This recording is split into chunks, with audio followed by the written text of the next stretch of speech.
human beings are very similar to cars. We're very similar to, if you looked at the amount of automobiles that exist, there's automobiles that are notoriously durable and reliable.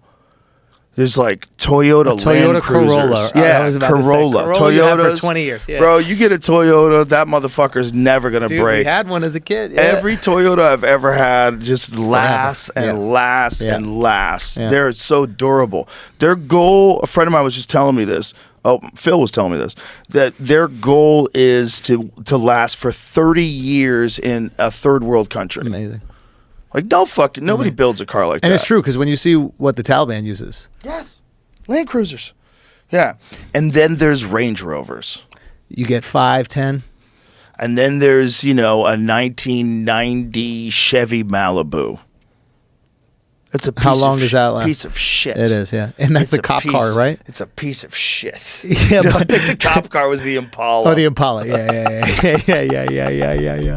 Why is that? Like, that's But another then thing. there's like a 2023 Corvette. You're like, damn. That's a great car. Yeah. It's like there's different kinds of cars. But is that a and there's choice? different kind. Nah. No, I mean by not- the manufacturer. Are they going like, if we make a car that's good for 30 years, people will keep it for 30 years. If we make a car that's good for 10, they re-up after 10.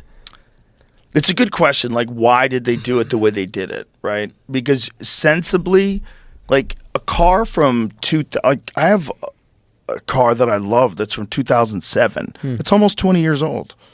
Like, you would think that you would need to get another car to enjoy, but you really don't. Like, are you a fucking race car driver? Yeah, Like, yeah. what are you doing? Like, why are you driving to go so fast? Are you just enjoying what a car feels like to drive? That's what you should be doing. Yeah. So it's like, why does everybody need to get new ones all the time? Well, we're kind of programmed to think that if you're successful, that's what you do. You know, if you're successful, you don't roll around a 2008 Mercedes. What is that piece of shit? Yeah, but what now- are those stupid fucking headlights and Yeah. actual key to start the engine? You know? Actual key. Yeah, God where's your, forbid. yeah, what the fuck are you doing? You turning the key to start the engine? What are you, a peasant? Right? It's like, what is it? Give it a second. Let it warm up. Yeah. Fucking stupid asshole. Press the button. Get a real car. If you're doing well, you get a real car. And If it's a you trap like we the play car, though, ourselves. that's the thing. Like, Yeah. there are people that don't care about cars. Right. And getting a car to impress other people when you don't care about cars is such a waste of money. Right. But if you love the cars, Yeah. then spend your money, have some fun. Yeah. There's a reason why like a Range Rover costs $190,000 or whatever it is. How Why much is do those that? cost? Yeah, around there, depending what it Because when you is. drive them, they're awesome. Yeah. I rented one in Salt Lake City. I'm like, Yeah. oh. Yeah. It's like a giant tank of opulence. Yeah. Like, oh. Yeah, it is beautiful. You feel like the world's okay. Yeah. The world's okay. Yeah. Like every bump is kind of smooth. The sound system's amazing. Yeah. Bluetooth synced up like that. Good. Yeah. Listening to my tunes. Yeah. Just driving around Park City. But will break down. It perhaps won't be as robust as the Land Cruiser. Or as resilient as a Toyota. Yeah.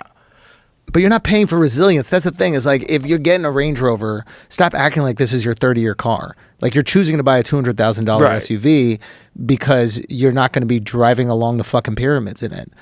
Right? Like, like, let's be honest about what's going on here. You're in stop-and-go traffic. Like, Right. it's going to break you're down. in Beverly Hills. What do you expect is going on here? Tim Dillon has one of those things.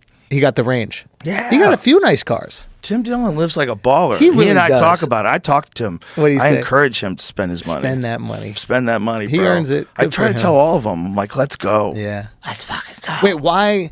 Okay, that's interesting. Why do you tell them to spend? Because I don't like that, like, save it all up famine mindset. Did you have that ever? Because you didn't come from crazy money. No, I didn't. I did not have a spend what you have mindset until I started making money. What? But when I started making money, I shifted quick, son. Immediately switched it. My manager thought I had a gambling problem. Was he right? No, I wasn't gambling at all. I was eating lobster every night. You said your business manager called you and said there's an issue? What are you doing? What are you doing with all your money? I'm like, I'm living like a king, bitch. Wait, when did you decide? I've been poor since I was a little kid. So you could handle being poor. Poor is not scary to you. Oh, I'm not scared I wasn't scared of being poor. That's the most But I was like, liberating shit. I'm eating lobster, son. Yeah, I'm scared of not living life. That's the fear I think a lot of people don't get. Where it's just like, you've been poor, you're cool with being poor. Yeah. You're not afraid of that because you knew how to thrive within that. You knew how to manage that. You're afraid of having all this and not enjoying it in this one life you have. Well, I think for sure when I first started getting money, I didn't think it was going to last. Like that, nothing had ever lasted before. Like, why would I think that this was gonna there was no stability in it. It's like, why would I think that this was gonna keep happening? That I was gonna get on television. Like, who the fuck gets on TV? You know. So I was like, I'm spending this fucking money. Like, I'm gonna have some fun. We're just eating lobsters. I bought a Volkswagen. I got like a 1990 that car that I showed you last night, a Volkswagen Dorado that I would bump Cool G Rap in. You showed me Cool G Rap. You didn't show me the car. Yeah, it was Derek then. I was telling him like I'm such a Cool G Rap fan because when I was driving the gigs in the 1990s, it was like really the best sound system I ever had in a car.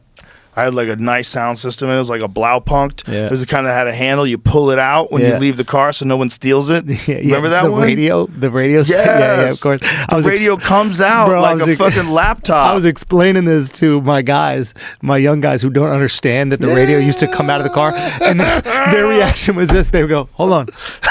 They go this. They go, people would steal the radio? Bro, that was the whole thing. And they would sell them too. Yeah, the radio. Yeah.